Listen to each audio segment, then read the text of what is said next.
नमस्कार दोस्तों, मैं अरविंद कुमार टीसी न्यूज़ से आज आया हूँ मंगोलपुरी विधानसभा में। हमारे साथ जो है वो मंगोलपुरी विधानसभा के एससी मोर्चा के जिला उपाध्यक्ष जी हैं, उनसे आगे बात करते हैं, आइए जानते हैं। नमस्ते सर, आपका टीसी न्यूज़ में बहुत बहुत स्वागत। सबसे पहले तो मैं सर आपसे ये जानना चाहूँगा, आपकी जो ये विधानसभा है, यहाँ से पता होगा राखी बिरला जी है और 10 साल से यहाँ पे विधानसभा में आपको पता होगा विधायक हैं, तो आप उनके कामों से कहाँ तक खुश हैं? देखिए, मेरा तो मानना ये है कि जो वादे किए गए थे आम आदमी पार्टी द्वारा या राखी बिरलाम द्वारा, उनमें से एक भी वादा यहाँ पर पूरा नहीं किया गया। क्योंकि जिस प्रकार से यहाँ के स्कूल की जो शिक्षा की व्यवस्था है, बिल्डिंग बनाने से घर अच्छा नहीं बन जाता, घर के अंदर सर्विसेज भी होनी चाहिए। उसी हिसाब से मंगोलपुरी के स्कूलों की हालत जो इस समय है वो बहुत ज़्यादा ख़राब है।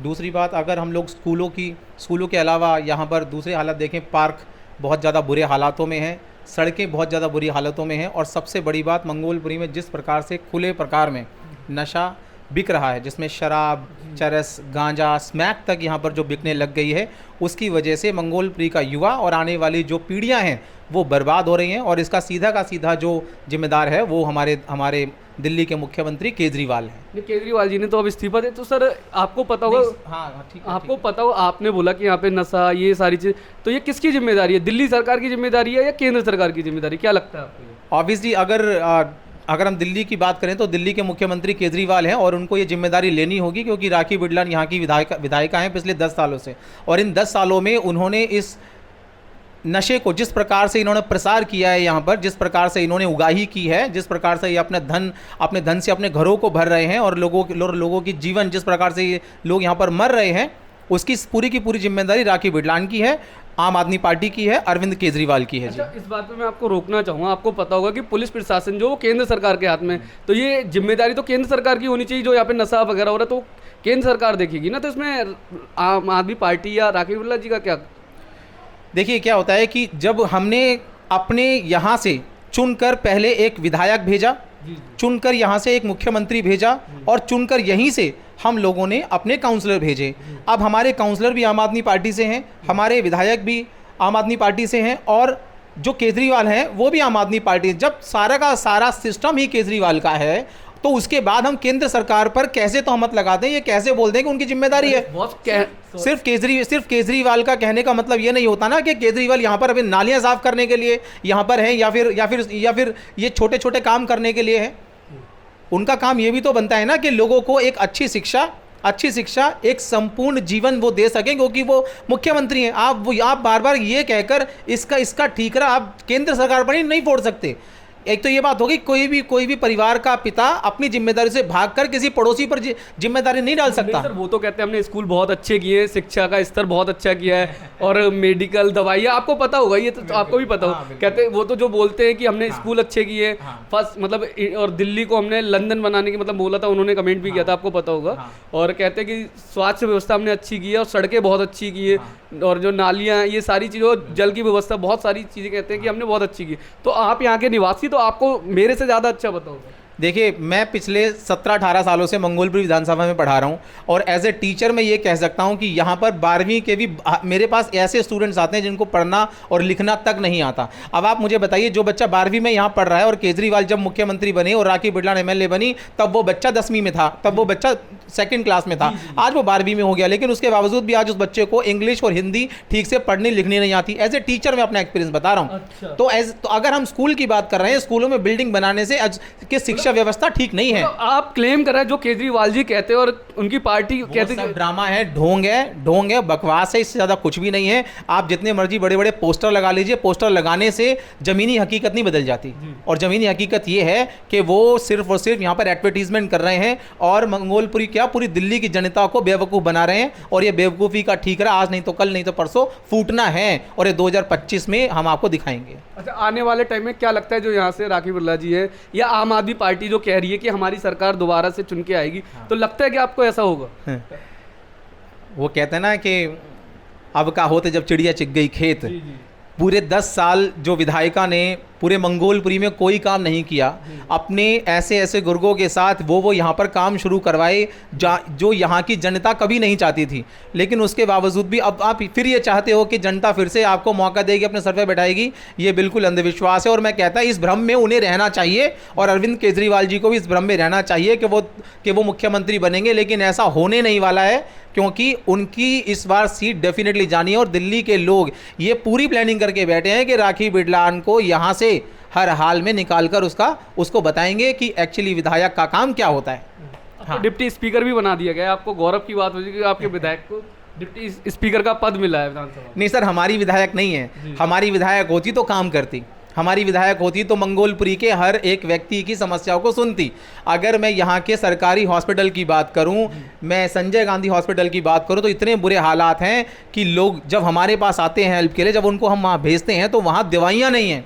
वहाँ पर लोगों को जिस प्रकार से डेट पर डेट दी जाती है, जिस प्रकार से उनको भगाया इधर उधर तड़फाया जाता है, आप ज़मीनी हकीकत तब जानेंगे जब आप हॉस्पिटल में जाकर एक कैमरा और अपना माइक ले जाकर वहाँ पर बैठे हुए मरीजों से, मुरझाए हुए मरीजों से, मरते हुए मरीजों के परिजनों से ये पूछोगे। जो केजरीवाल जी बोलते हैं कि हमने स्वास्थ्य व्यवस्था, ये सारी चीज़ शिक्षा आपको और यही पूरा मॉडल पूरे देश में वो लेके घूम रहे हैं, आपको पता होगा।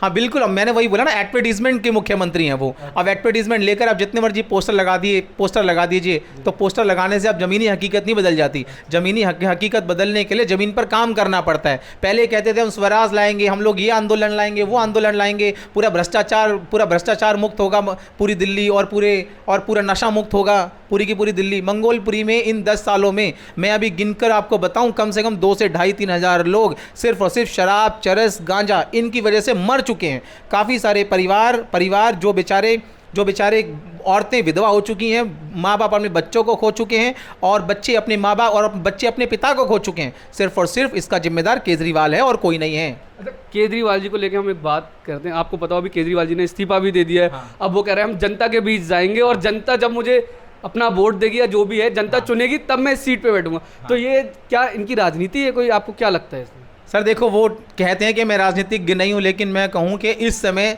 सबसे बड़ा ड्रामेबाज और कोई नहीं है, सिर्फ और सिर्फ केजरीवाल है। जितनी ड्रामेबाजी करनी, अभी आपने देखा था आतिशी ने अपने साथ साथ यहाँ पर एक चेयर लगा दी। पहली बात तो ये हमारे संविधान का उल्लंघन है। आप अगर मुख्यमंत्री हैं तो अपने साथ कोई दूसरी चेयर नहीं रख सकती, क्योंकि Arvind Kejriwal is no more chief minister of Delhi. लेकिन उसके बावजूद भी उन्होंने क्या किया? वो तो कहती है कि मैं भरत हूँ, और वो ये रामायण नहीं चल रही ना भाई साहब, ये रामायण नहीं चल रही कि भरत जी राम जी का इंतजार करेंगे। ये रामायण नहीं है, ये 2024 का भारत है, और 2024 का भारत उठ रहा है और देख रहा है कि अरविंद केजरीवाल जी कैसे झूठे वादे करके लोगों को दुखी कर रहे हैं, परेशान कर रहे हैं। कितने सारे टीचर्स परेशान हैं जिनकी अभी तक सरकारी नौकरियां पक्की नहीं हुई। कितने सारे मार्शल जो इन्होंने बसों में लगाए थे, उन लोगों को इन्होंने हटा दिया है। कितने हजारों लोगों की एमसीडी में सैलरीज नहीं आ रही है, कितने बुजुर्गों के पेंशन नहीं बन रही हैं, कितने बुजुर्गों के राशन कार्ड नहीं बन रहे हैं। हजारों लाखों करोड़ों लोग मंगोलपुरी में परेशान हैं, और वो बिल्कुल बद से बदतर जिंदगी जीने पर मजबूर हैं, और केजरीवाल की वजह से। आपको 2 मिनट रोकूंगा। केजरीवाल, जो आपने मार्शल की बात कही है कि केजरीवाल जी का जो कहना है, वो कहते हैं ये एलजी साहब ने रुकवाई, ये इनकी सैलरियां नहीं दी, एलजी साहब ने मना कर दिया कि इनकी कोई ज़रूरत ही नहीं है बस के अंदर मार्शलों की। तो ये आप एक तरफ से जो कह रहे हैं, ये मतलब केजरीवाल जी का कहना है ये निराधार है। Sir DTC stands for Delhi transport corporation. अगर दिल्ली ट्रांसपोर्ट कॉरपोरेशन की बात हो रही तो दिल्ली ट्रांसपोर्ट कॉरपोरेशन अंडर किसके आता है? दिल्ली सरकार के। और दिल्ली सरकार के मुख्यमंत्री कौन है? अरविंद केजरीवाल। अब वो जनता को ये बेवकूफ़ बना रहे हैं कि हमारे जो हमारे एलजी साहब हैं, एलजी साहब ने रोक रखा है। एलजी साहब ने नहीं रोक रखा है, एलजी साहब ने तो अभी उनकी नियुक्तियां बहाली की हैं। उन लोगों को सपोर्ट करने के लिए अभी एलजी साहब ने कितने हजारों की संख्या में वहां पर जो मार्शल पहुंचे, उन मार्शलों को हेल्प का प्रॉमिस किया, और वो उस पर काम कर रहे हैं। वो तो कह रहे थे केजरीवाल जी, जेल से मैंने बाकायदा पत्र लिखा था एलजी साहब को कि इनको ना हटाया जाए और इनको सैलरियां दिए जाए। हाँ। तो ये तो देखो क्या है कि एक स्टंट है, जी है ना, एक मार्केटिंग स्टंट है कि मैंने उनको पत्र लिखा, भैया आप पत्र जिस मर्जी को लिखो, हमें इससे कोई मतलब नहीं है। हमें जो मतलब है वो ये है कि हमें रिजल्ट चाहिए और लोगों की प्रॉब्लम सॉल्व होनी चाहिए। As a CM you should work on the earth. अगर आप नहीं कर सकते तो आप त्याग पत्र दीजिए, अपने घर पर बैठिए, राखी बिडलांची को भी घर पर बैठाइए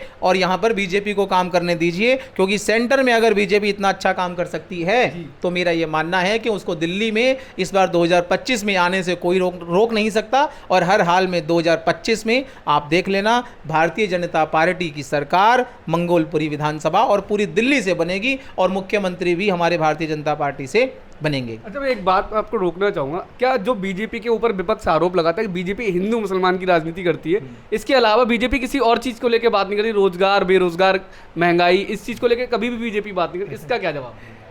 देखिए, ये सब के सब कहते हैं ना कि हिंदू और मुसलमानों पर हम लोग बात कर रहे हैं, ऐसा नहीं है। बीजेपी ही एक ऐसी पार्टी है जो एक्चुअली भारत में बंटवारा करके राजनीति नहीं कर रही। बीजेपी एक ऐसी पार्टी है जो ये बताना चाहती है कि हिंदू, मुस्लिम, सिख और ईसाई, इसी से भारत बन रहा है और इसी से भारत बनकर एक पूरा देश बनेगा। और अगर आप कह रहे हैं कि इनके पास कोई और मुद्दा नहीं है, इन्होंने कुछ किया नहीं है, तो मैं आपको मोदी जी, हमारे यशस्वी प्रधानमंत्री जो हैं, आप उनका डंका ये देख लीजिए, पूरे भारत ही नहीं पूरी दुनिया में बज रहा है। और बज रहा है सिर्फ और सिर्फ इस वजह से कि आज हमारे देश के प्रधानमंत्री पूरी दुनिया को लीड कर रहे हैं। तो ये ऐसा बहुत छोटी बात तो नहीं है।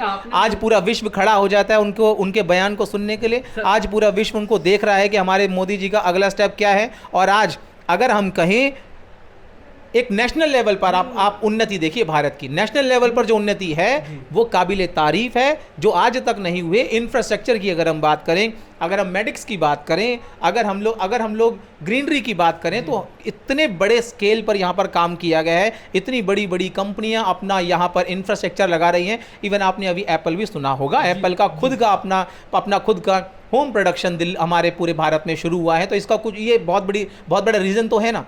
तो ये सब कहने की बात है। रोजगार को मैंने आपने मुझे इतना सारा घुमा दिया। मैंने रोजगार और महंगाई को लेके पूछा था, तो आपने इतना सारा लंबा चौड़ा मेरे को सुना दिया। मैं आपसे चाहूंगा कि एक मुद्दे की बात जो विपक्ष बोलता है उसको लेके, बेरोजगारी और महंगाई को लेके। देखिए, मैं आपको पहले बोलता हूं, अगर कोई व्यक्ति सक्षम है, आप भी सक्षम हैं, आप रोजगार कर रहे हैं, मैं सक्षम हूं, मैं रोजगार कर रहा हूं, तो मेरा मानना यह है, if a person is able और capable, definitely he will get everything in his life. अगर वो सक्षम है तो डेफिनेटली करेगा। और भारत के अंदर रोजगार की जो संभावनाएं हैं वो बहुत बड़े स्केल पर बड़ी है। ये तो सिर्फ एडवर्टीजमेंट और पोस्टर लगाने से ये नहीं कम हो जाता कि भारत के अंदर रोजगार नहीं है। अगर हम लोग ये देखें कि जो सैनिक वीर जो अभी जो बात हुई थी, अगर उसका प्रभाव, अग्निवीर, अगर हम उसकी बात करें, अगर उसका प्रभाव पड़ता तो हरियाणा के अंदर तीसरी बार भारतीय जनता पार्टी की सरकार बनकर बिल्कुल नहीं आती। मतलब लोगों को पता है कि हमारी भारतीय जनता पार्टी पूरे धरातल पर काम कर रही है और हर प्रकार से हर क्षेत्र में वो काम कर रही है। इसीलिए हरियाणा की जनता ने उनको तीसरी बार वहाँ से चुना और ऐसा यहाँ पर भी होगा। और देख लेना, दिल्ली की जनता भी भारतीय जनता पार्टी को 2025 में मुख्यमंत्री की सीट पर बैठाएगी। वहाँ हरियाणा की जब आपने बात की तो हरियाणा में तो कॉन्फिडेंस थी कांग्रेस की, हमारी सरकार बन रही है। तो फिर ऐसा क्या हुआ, आप हमें बताएंगे थोड़ा डिटेल में, हम जानना चाहेंगे आपसे। ऐसा क्या हुआ कि एकदम रातों रात इतना सारा बदलाव हो गया हरियाणा के? देखो, कहते हैं ना, चोर चोर मुसेरे भाई।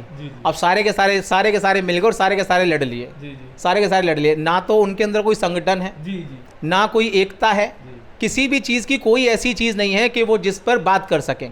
लेकिन भारतीय जनता पार्टी का जो भी काम होता है वो बिल्कुल प्रोसेस से होता है, बहुत अच्छे तरीके से होता है। और जिस प्रकार से वो कर रहे हैं वो बहुत बढ़िया कर रहे हैं। इसी वजह से भारतीय जनता पार्टी वहाँ जीत कर आई है। किसी ने भी कांग्रेस पर विश्वास नहीं दिखाया, क्योंकि उनको पता था इतने सालों से 1947 से लेकर कई वर्षों तक कांग्रेस भारत के अंदर राज करती है, हरियाणा पर राज करती है। लेकिन हरियाणा के हालात इतने सालों में नहीं बदले, तो अब कैसे बदल जाएंगे? वो 10 साल बाद दोबारा आ जाएंगे। तो इसीलिए वहाँ की जनता ने, चाहे वो युवा हो, महिलाएं हो, बुजुर्ग हो, उन्होंने एक सिरे से नकार दिया कांग्रेस को और भारतीय जनता पार्टी को उन्होंने यहाँ पर रखा। यस, वो चाहते हैं कि भारतीय जनता पार्टी अच्छा कर रही है और अच्छा ही करेगी। अच्छा सर, आपने अपना कीमती समय दिया, उसके लिए बहुत बहुत धन्यवाद। एक लास्ट दोबारा से मैं पूछता हूँ कि आने वाले जो फरवरी में चुनाव होने वाला है, क्या लगता है दिल्ली में किसकी सरकार बनेगी? बस लास्ट और आखिरी। देखिए, इसमें कोई दो राय नहीं है, क्योंकि आने वाले फरवरी में जो 2025 में इलेक्शन होने वाले हैं विधानसभा के, उसमें डेफिनेटली बीजेपी यहाँ पर पूर्ण बहुमत से अपनी सरकार बनाने वाली है और केजरीवाल जी अपने घर पर जाने वाले हैं। क्योंकि केजरीवाल जी अभी कह रहे थे कि मैं हरियाणा का बेटा हूँ। हरियाणा में उनका कहते हैं ना, सब जगह जमानत जब्त हो गई। एक लॉटरी तक नहीं लगी कहीं पर, एक सीट तक नहीं लेकर आ पाए वो। तो ऐसा कुछ नहीं होता, कोई क्या है, बस ये फाइनल है कि 2025 में दिल्ली में भारतीय जनता पार्टी की सरकार बनने जा रही है। हमारे यशस्वी प्रधानमंत्री श्री नरेंद्र मोदी जी और जेपी नड्डा जी और हमारे प्रदेश के प्रदेश अध्यक्ष श्री वीरेंद्र सचदेवा जी इसके लिए बहुत कड़ी मेहनत कर रहे हैं और दिन रात लगे हुए हैं, जिसका निष्कर्ष आपको 2025 के फरवरी में दिख जाएगा कि बीजेपी यहाँ से इस बार सरकार बनाएगी और भारतीय जनता पार्टी को उनकी झाड़ू से ही साफ करेंगे हम लोग। बहुत बहुत धन्यवाद, thank you so much. Hello, नमस्ते सर, आपका टिस न्यूज़ पे बहुत बहुत स्वागत है। सबसे पहले तो मैं आपका नाम जानना चाहूँगा। राजेश कुमार। राजेश सर, आपको पता होगा यहाँ की जो विधायक हैं राखी बिरला जी, उनका जो 10 साल का कार्यकाल है, उस कार्यकाल से आप कहाँ तक खुश हैं? उन्होंने 10 साल के जो काम है उनसे आप खुश हैं? भैया खुशी है, बेचारी अच्छा ही काम कर रही है यहाँ पे, और क्या कर रही है, अच्छा ही काम है। आज सब अपने काम निपटा के आते हैं तो उसके पास जाते हैं तो समस्या हल होती है उससे। हाँ, और क्या भाई, बिजली पानी फ्री मिल ही रहा है, और क्या चाहिए पब्लिक को। और यहाँ की जो साफ सफाई और साफ सफाई भी बढ़िया ही है भैया, यहाँ की साफ सफाई भी ठीक है। जैसे आज पार्क को साफ करके गए हैं, फिर इधर बाबूराम पार्क को भी साफ किया है। पार्क में अभी जस्ट लाइट भी लगी है भैया, साफ तो हुआ ही है अभी। अच्छा, तो उन्होंने 10 सालों में कोई काम कराया है यहाँ पे, क्या आपको लगता है? भैया पूरी गलियों में गेट लग गए, और क्या चाहिए, लोगों को सुविधा हो गई, गेट लग गए। औरों के ये अभी ये रोड थी, ये भी खरंजे भी पड़े हैं अभी, और सारे ही काम हुए हैं अभी तो। तो आप खुश हैं उनके 10 साल के काम? खुशी है भैया उनके काम से। अच्छा, आपको क्या लगता है? बस खुश हैं, बढ़िया हैं। अच्छा, बड़ी उन्होंने जो 10 साल में जो यहाँ उनका राखी बिरला जी का कार्यकाल है, आप वहाँ से कहाँ तक खुश हैं उनके 10 साल के कार्यकाल से? नहीं, काम तो ठीक ही है, जैसे हो रहा है, चल रहा है, ठीक ही कर रही है। पानी की व्यवस्था, बहुत सारे काम। पानी तो यहाँ पर लाइट पानी की कोई दिक्कत नहीं है, सही चल रहा है। तो आपको लगता है उन्होंने इन 10 सालों में काम करा है? हाँ, ठीक काम किया, बढ़िया। तो आपको लगता है आने वाले टाइम में जो फरवरी में चुनाव होने वाला है दिल्ली के अंदर, हाँ आनी चाहिए, बिल्कुल तो लगता है आपको आम आदमी पार्टी की सरकार बनेगी? बननी चाहिए, बिल्कुल लगा। केजरीवाल, बिल्कुल वास्तव में केजरीवाल जिंदाबाद। अच्छा, केजरीवाल जिंदा। सर आप? बढ़िया होना चाहिए भैया, हम तो केजरीवाल को सपोर्ट पहले भी कर रहे थे, आज भी कर रहे हैं, कल भी करेंगे। तो आपको लगता है कि केजरीवाल जी आने चाहिए भैया? हमारे हिसाब से तो आने चाहिए, क्योंकि हमारे बच्चों जो जनता दरबार लगा रहे हैं केजरीवाल जी, क्या उससे कुछ फर्क पड़ेगा? पड़ेगा भाई साहब, लोगों की सोच है, अपनी अपनी है, लेकिन हमारे हिसाब से तो फर्क पड़ना चाहिए। देखो, तो आपको लगता है आने वाले चुनाव में आम आदमी पार्टी की सरकार बनेगी? बननी चाहिए, हम तो ये बननी चाहिए, जरूर बननी चाहिए। केजरीवाल वास्तव में मुख्यमंत्री, बेहतरीन मुख्यमंत्री। बहुत बहुत धन्यवाद सर अपना कीमती समय में, थैंक यू सो मच।